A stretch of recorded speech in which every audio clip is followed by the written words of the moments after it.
السلام علیکم ورحمۃ اللہ وبرکاتہ۔ بسم اللہ الرحمن الرحیم۔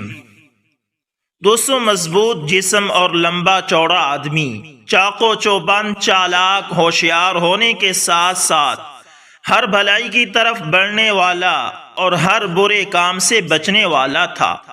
اس نوجوان کے لیے سیاہ رنگ، گھنگریالے بال، حبشی ہونا اور غریبی اور فقیری اس کی ممتاز شخصیت میں کوئی رکاوٹ نہ تھے، اور نہ ہی یہ چیزیں اس کو علم اور عمل کے اعلیٰ درجات تک پہنچنے سے رکاوٹ بن سکی۔ نوجوان نے جو نسل کے اعتبار سے حبشی اور نسب یعنی خاندان کے اعتبار سے عربی تھا، اس بات کو اچھی طرح سمجھ لیا تھا کہ علم ہی وہ بہترین اور آسان ذریعہ ہے جو اللہ تعالیٰ تک پہنچا سکتا ہے، اور تقوی ہی وہ سیدھا راستہ ہے جو اسے جنت تک پہنچانے کا باعث بنے گا۔ اس نے تقوی کا اختیار اپنے دائیں ہاتھ میں لیا، اس نے تقوی کا ہتھیار اپنے دائیں ہاتھ میں لیا اور علم کا جھنڈا اپنے بائیں ہاتھ میں تھاما۔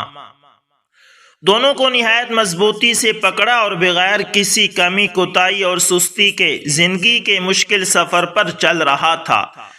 بچپن ہی سے لوگ اسے پوری توجہ سے کتاب پڑھتا ہوا یا مسجد کے ایک کونے میں دنیا اور دنیا کی چیزوں سے بے خبر عبادت کرتا ہوا دیکھتے۔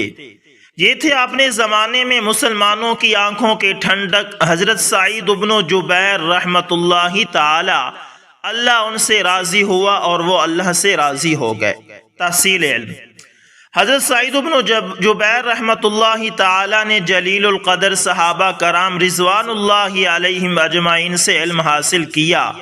ان کے اساتذہ کرام میں سے حضرت ابو سعید خدری، حضرت عدی بن حاتم طائی، حضرت ابو موسیٰ اشعری، حضرت ابو ہریرہ، حضرت عبداللہ ابن عمر رضی اللہ عنہم تھے، اور عورتوں میں ام المؤمنین حضرت عائشہ صدیقہ رضی اللہ تعالی عنہا شامل تھی۔ ان کے علاوہ علم کے سمندر حضرت عبداللہ ابن عباس رضی اللہ تعالی عنہما ان کے بڑے استاد اور معلم تھے، جو امت محمدیہ کے علماء اور فقہاء کے سردار ہیں، جن کا لقب بحر علم الامہ یعنی امت کے علم کا سمندر ہے۔ حضرت سعید بن جبیر رحمۃ اللہ تعالی حضرت عبداللہ ابن عباس رضی اللہ تعالی عنہما کے ساتھ سائے کی مانند چمٹے رہے۔ ان سے قرآن کریم، تفسیر، تفسیر، حدیث، اصول حدیث، فقہ، اصول فقہ اور لغت کا علم حاصل کیا، اور ان علوم میں مکمل مہارت حاصل کی، یہاں تک کہ اللہ تعالیٰ نے آپ کو وہ علمی مقام عطا فرمایا کہ ان کے زمانے کا کوئی شخص ایسا نہ تھا جو ان کے علم کا محتاج نہ ہو۔ انہوں نے خود بھی حصول علم کے لیے مختلف ممالک کا سفر اختیار کیا۔ طالب علمی کے زمانے سے فارغ ہونے کے بعد شہر کوفہ کو اپنا وطن اقامت بنایا اور اہل کوفہ کے معلم اور امام بن گئے۔ حضرت مفتی محمد شفیع صاحب رحمۃ اللہ تعالی اپنی کتاب دو شہید، حضرت سعید بن مسیب اور حضرت سعید بن جبیر رحمۃ اللہ تعالی، اس کتاب کے اندر لکھتے ہیں، آپ ایک جلیل القدر تابعی ہیں۔ ہجرت نبویہ علی صاحبہ الصلاۃ والسلام سے 46 سال بعد آپ کی ولادت باسعادت ہوئی۔ وہ زمانہ بڑے بڑے صحابہ کرام رضوان اللہ علیہم اجمعین کے وجود سے معمور تھا۔ انہوں نے حضرت عبداللہ ابن عباس رضی اللہ تعالی عنہما اور حضرت عدی بن حاتم، حضرت عبداللہ ابن عمر اور حضرت عبداللہ ابن مغفل وغیرہم جیسے کبار بڑے بڑے صحابہ سے علم حاصل کیا۔ یوں تو آپ کے زمانہ میں صحابہ کرام رضوان اللہ علیہم اجمعین کی مقدس جماعت کے بہت سے حضرات موجود تھے، مگر تحصیل علم اور روایت حدیث بکثرت دو ہی حضرات سے کی، حضرت عبداللہ ابن عمر اور خیر الامہ حضرت عبداللہ ابن عباس رضوان اللہ علیہم اجمعین ہیں۔ ان دونوں میں بھی آپ کے علوم کا بڑا حصہ حضرت عبداللہ ابن عباس رضی اللہ تعالی عنہ کے علوم کا پرتو یعنی عکس تھا۔ قرات اور تفسیر قرآن خصوصیت کے ساتھ حضرت عبداللہ ابن عباس عنہ سے حاصل کی تھی۔ آپ کی تواضع اور علم، اس کے ساتھ تقوی اور تواضع یعنی عاجزی کا یہ حال تھا کہ ایک مرتبہ کسی شخص نے ان سے درخواست کی کہ آپ قرآن کی ایک تفسیر لکھ دیجئے۔ تو غضبناک یعنی غصے ہو کر فرمایا کہ خدا کی قسم میرے نزدیک اس سے سہل یعنی آسان یہ ہے کہ میں ہلاک ہو جاؤں، کیونکہ اس عظیم الشان کام کی ہمت نہیں رکھتا میں۔ ایک مرتبہ حضرت عبداللہ ابن عباس رضی اللہ تعالی عنہما نے آپ سے فرمایا کہ سعید تم حدیث پڑھایا کرو، تو گھبرا کر فرمایا کہ کیا ابن ام دینا کا یہ مجال ہے کہ آپ کے کوفہ میں تشریف رکھتے ہوئے مسند حدیث یعنی حدیث پڑھانے کی جگہ پر قدم رکھ سکے؟ حضرت ابن عباس رضی اللہ تعالی عنہما نے فرمایا کہ اے عزیز، یہ تمہاری خوش نصیبی ہے کہ تم ہمارے سامنے درس دو اور ہم تمہارے ثواب کی تصویب اور خطاؤں کی اصلاح کیا کریں۔ حضرت سعید بن جبیر رحمۃ اللہ تعالی فرماتے تھے میں حضرت عبداللہ ابن عباس رضی اللہ تعالی عنہما کی خدمت میں حاضر ہوتا اور علوم کے بیش بہا قیمتی جواہرات سے مالا مال ہو کر اٹھتا تھا۔ بعض مرتبہ تو یہ نوبت پہنچتی کہ میری بیاض یعنی اوراق اور صحائف آپ کی دریا کی طرح امڈنے والی تقریر سے قاصر رہ جاتے اور میں اپنے کپڑوں اور ہتھیلیوں کو لکھ لکھ کر چھاپ لیتا تھا۔ حضرت عبداللہ ابن عباس رضی اللہ تعالی عنہما جب نبینا ہو گئے تو اس وقت جب کوئی آپ سے مسئلہ پوچھتا تو آپ متعجبانہ یعنی تعجب سے فرمایا کرتے تھے، کیا ابن ام دہمہ کے ہوتے ہوئے یعنی سعید بن جبیر کے ہوتے ہوئے مجھ سے مسئلہ پوچھتے ہو؟ اس طرح حضرت عبداللہ ابن عمر رضی اللہ تعالی عنہ سے روایت ہے کہ ایک مرتبہ آپ سے کوئی فرائض کا مسئلہ دریافت کیا گیا تو آپ نے ارشاد فرمایا سعید بن جبیر کے پاس جاؤ، کیونکہ وہ حساب میں مجھ سے زیادہ عالم ہے اور فرائض وہ بھی وہی بتلائیں گے جو میں بتلاتا ہوں۔ یہ واقعات در حقیقت آپ کے دونوں استادوں کی جانب سے آپ کے لیے نیابت یعنی نائب ہونے کا پیغام اور صحیح قائم مقام ہونے پر مہر ہیں۔ کثرت عبادت کا حال۔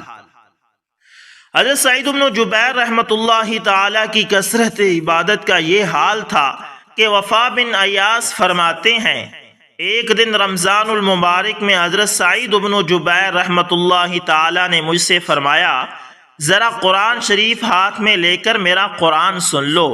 میں سننے لگا تو جب تک قرآن شریف ختم نہیں فرمایا اپنی مجلس سے نہیں اٹھے، اور خود حضرت سعید بن جبیر رحمۃ اللہ تعالی فرماتے ہیں کہ میں نے بیت اللہ کے اندر ایک رکعت میں پورا قرآن مجید ختم کیا، اور خود حضرت سعید بن جبیر رحمۃ اللہ تعالی نے فرمایا کہ میں نے بیت اللہ کے اندر ایک رکعت میں پورا قرآن مجید ختم کیا۔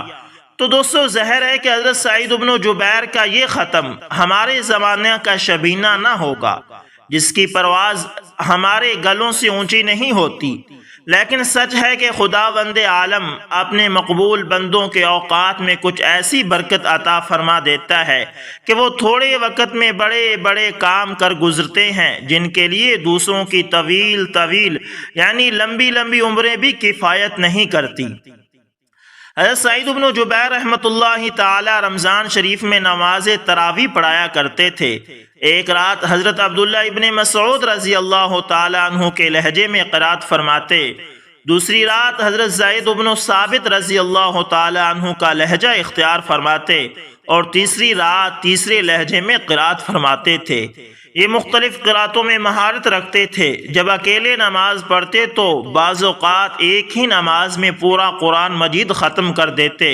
جب اس آیت پر گزرتے فَسَوْفَ يَعْلَمُونَ إِذِ الْأَغْلَالُ فِي أَعْنَاقِهِمْ وَالسَّلَاسِلُ يُسْحَبُونَ فِي الْحَمِيمِ ثُمَّ فِي النَّارِ يُسْجَرُونَ۔ ترجمہ: ان قریب انہیں معلوم ہو جائے گا کہ جب طوق ان کی گردنوں میں ہوں گے اور زنجیریں جن سے پکڑ کر وہ کھولتے ہوئے پانی کی طرف کھینچے جائیں گے، پھر دوزخ کی آگ میں جھونک دیے جائیں گے۔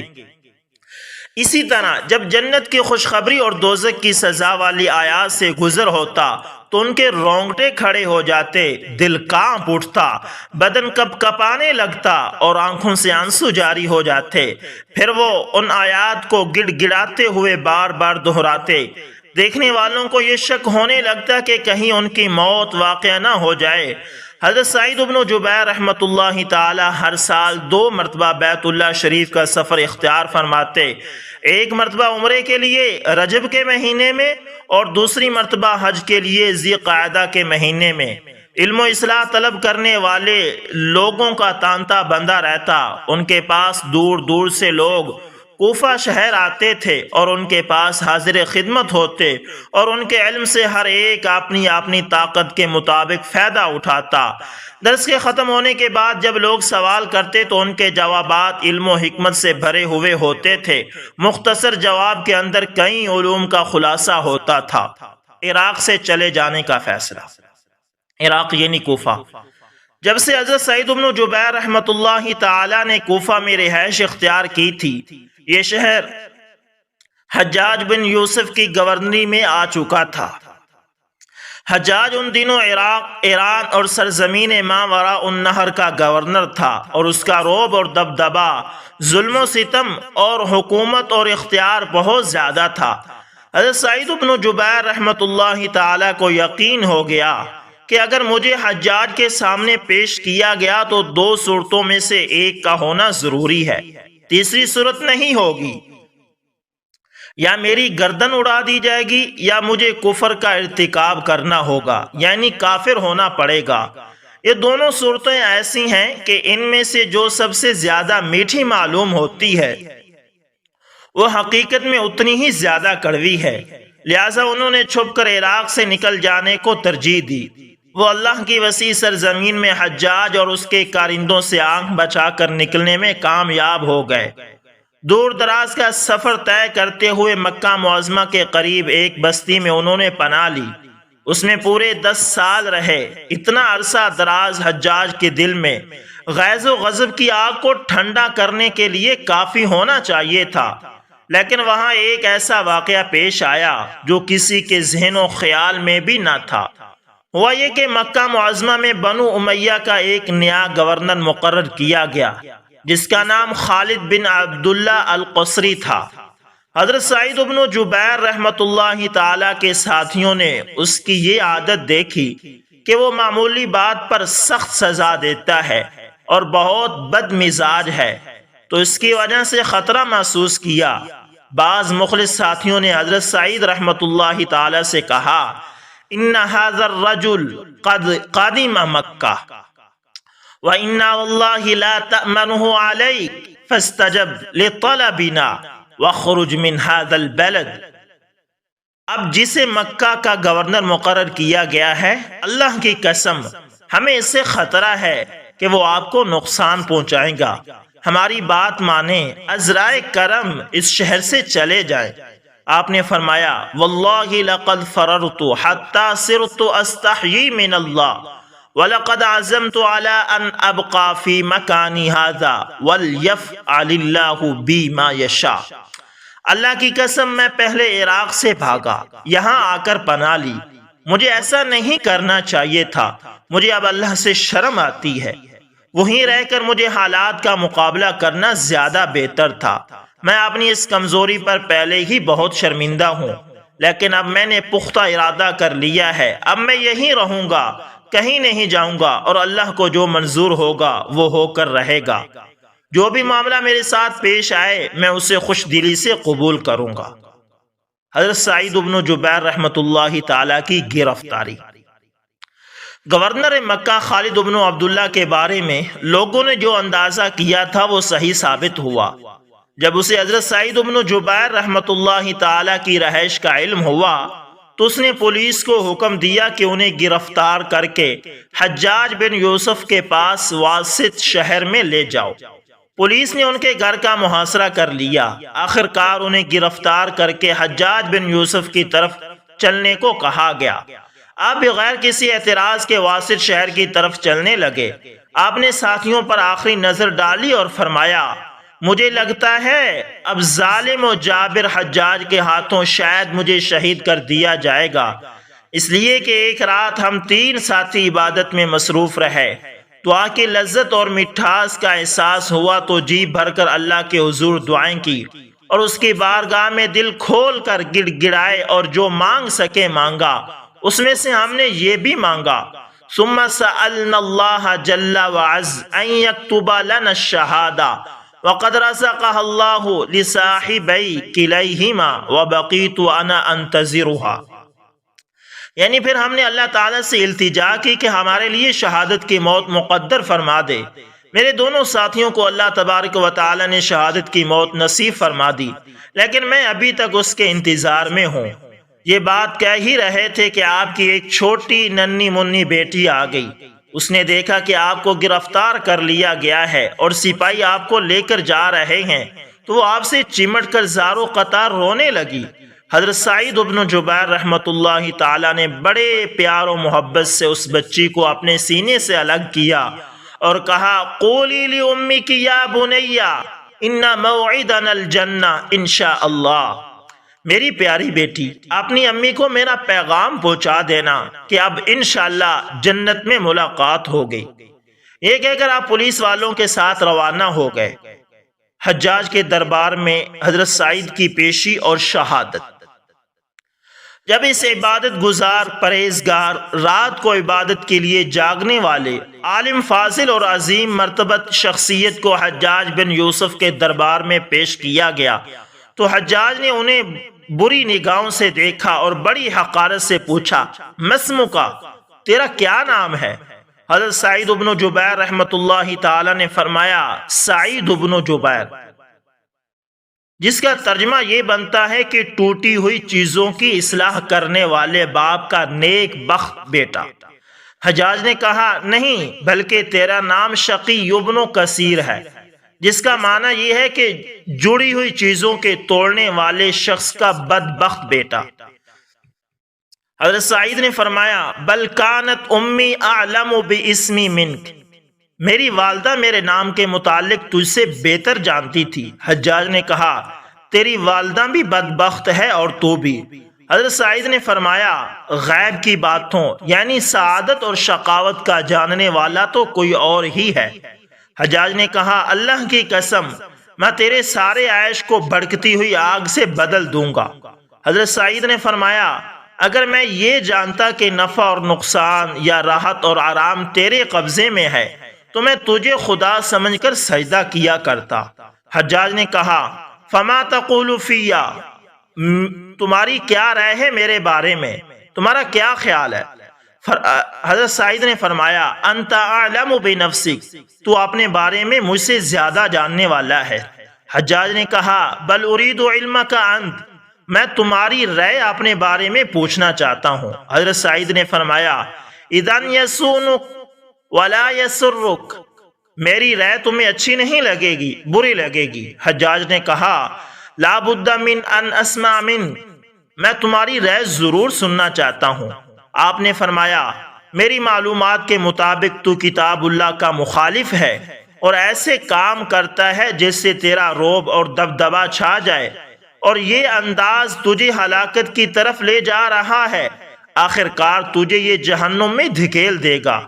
حجاج نے یہ باتیں سنتے ہی آگ بگولا ہو کر کہا اما واللہ لاقتلنک، اللہ کی قسم میں تجھے ضرور قتل کر دوں گا. حضرت سعید نے فرمایا اذن تفسد علی دنیای و افسد علیک آخرتک، تم میری دنیا خراب کر دے گا تو میں تیری آخرت برباد کر دوں گا. حجاج نے کہا اختر لنفسک ای قتلۃ شئت، تم اپنی موت کے لیے جون سا طریقہ پسند کرنا چاہتے ہو اسے اختیار کر لو. حضرت سعید نے فرمایا بل اخترها انت لنفسک یا حجاج فواللہ ما تقتلنی قتلۃ الا قتلک اللہ مثلها فی الآخرہ. اے حجاج بلکہ تو اپنے قتل کا طریقہ پسند کر، اللہ کی قسم جس انداز سے تم مجھے قتل کرے گا وہی انداز قیامت کے روز تجھے قتل کرنے کا اختیار کیے جائے گا. حجاج نے پوچھا افترید ان اعفو عن، کیا تو چاہتا ہے کہ میں تجھے معاف کر دوں؟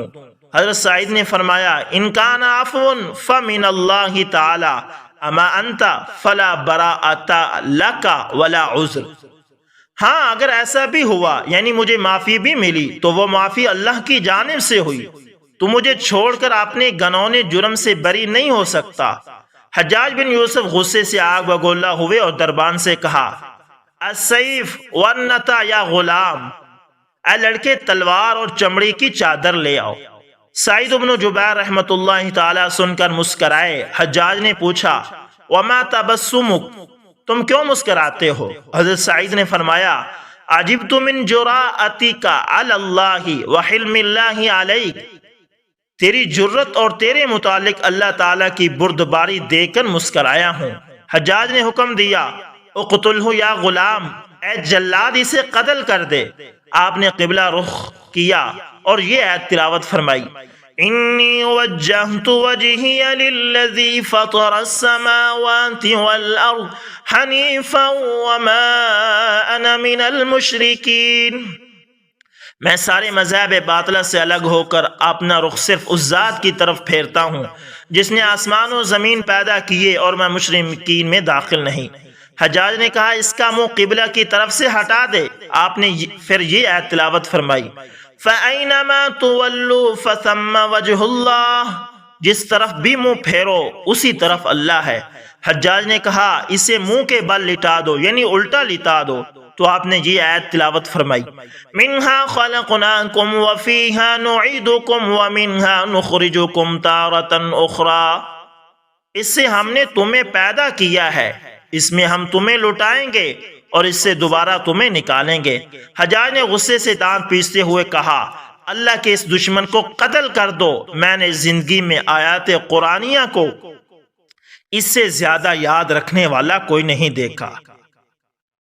حجاج اللہ کے سچے اس ولی کی کرامت دیکھ رہا تھا، مگر بدبختی اسے اپنے خیال سے پھرنے کی اجازت نہیں دیتی تھی اور اسی حالت میں ذبح کرنے کا حکم دیا۔ حضرت سعید بن جبیر رحمۃ اللہ تعالی نے اشہد ان لا الہ الا اللہ واشہد ان محمد عبدہ ورسولہ پڑھ کر بولے، اے حجاج، لے میرا یہ آخری کلمہ محفوظ رکھ یہاں تک کہ ہم قیامت میں اللہ کے سامنے حاضر ہوں گے۔ آخر میں حضرت سعید بن جبیر رحمۃ اللہ تعالی نے اللہ سے یہ دعا کی، اللہم لا تسلطہ علی احد یقتلہ بعدی، اے اللہ میرے بعد اس کو کسی شخص کے قتل پر مسلط نہ فرمائے۔ حجاج نے کہا کہ اس گستاخ کو زیادہ بولنے کی فرصت نہ دو۔ جلاد بے رحم بڑا اور اس مقدس سر کو بدن سے جدا کر دیا جس کا زمانہ محتاج تھا۔ حضرت سعید بن جبیر رحمۃ اللہ تعالی شہید کر دیے گئے اور شہادت کے بعد ان کے بدن سے خون کے فوارے شدت سے جاری تھے۔ حجاج یہ دیکھ کر بہت پریشان ہوا کہ اتنا زیادہ خون بہہ رہا ہے۔ حجاج کا حضرت سعید بن جبیر رحمۃ اللہ تعالی کے بدلے 70 بار قتل کیا جانا۔ حضرت سعید بن جبیر رحمۃ اللہ تعالی کے قتل کو ابھی 15 دن نہ گزرے تھے کہ حجاج بن یوسف شدید بخار میں مبتلا ہو گیا، کبھی بے ہوش ہو جاتا اور کبھی ہوش میں آتا۔ جب آنکھ لگتی تو چیخ مار کر اٹھتا اور کہتا، سعید بن جبیر نے میرا گلا پکڑ رکھا ہے۔ سعید بن جبیر مجھ سے پوچھتا ہے، بتاؤ تو نے مجھے قتل کیوں کیا؟ پھر حجاج بچوں کی طرح رونے لگتا اور کہتا، بھلا سعید بن جبیر سے میرا کیا واسطہ، مجھے کیا ہو گیا؟ دنیا والو، سعید کو مجھ سے پیچھے ہٹا دو، سعید بن جبیر سے مجھے بچا لو، میں مارا گیا، میں لوٹا گیا، میں تباہ و برباد ہو گیا۔ جب حجاج بن یوسف مر گیا اور اسے دفنا دیا گیا تو ایک شخص نے اسے خواب میں دیکھا اور اسے پوچھا، ما فعل اللہ بکا فی من قتلتہم یا حجاج، اے حجاج جن کو تو نے قتل کیا ان کا بدلہ تجھ سے کیسے لیا گیا؟ اس نے کہا، ہر قتل کے بدلے اللہ تعالیٰ نے مجھے ایک بار قتل کیا، لیکن سعید بن جبیر کے بدلے مجھے 70 بار قتل کیا گیا۔ تو دوستو، یہ تھی ایمان افروز کہانی جو آج ہم نے آپ کے گوشے گزار رکھی ہے۔ تو دوستو، اس طرح ایمان افروز واقعات اور مستند واقعات، سچے واقعات سننے کے لیے آپ ہمارے channel AS information T V کو لازمی سبسکرائب کریں اور ساتھ میں بیل کے نشان کو دبانا نہ بھولیے گا تاکہ ہر نئی ویڈیو کا نوٹیفیکیشن دوستو آپ تک پہنچتا رہے۔ دوستو، یہ تمام واقعات مستند ہیں اور مستند کتب سے لیے جاتے ہیں، اس لیے آپ بلا جھجک انہیں پڑھیں۔ اگر آپ کو حوالے کی ضرورت ہو تو آپ ہمیں کمنٹ لازمی کیا کریں، اور آپ سے یہ بھی گزارش ہے کہ آپ جس ملک سے یا جس شہر سے ہیں آپ کمنٹ میں اس کا نام لازمی لکھیں اور اپنی رائے کا لازمی اظہار کیا کریں۔ ملتے ہیں کسی نیکسٹ اچھی سی ویڈیو کے اندر دوستو، تب تک کے لیے اللہ حافظ۔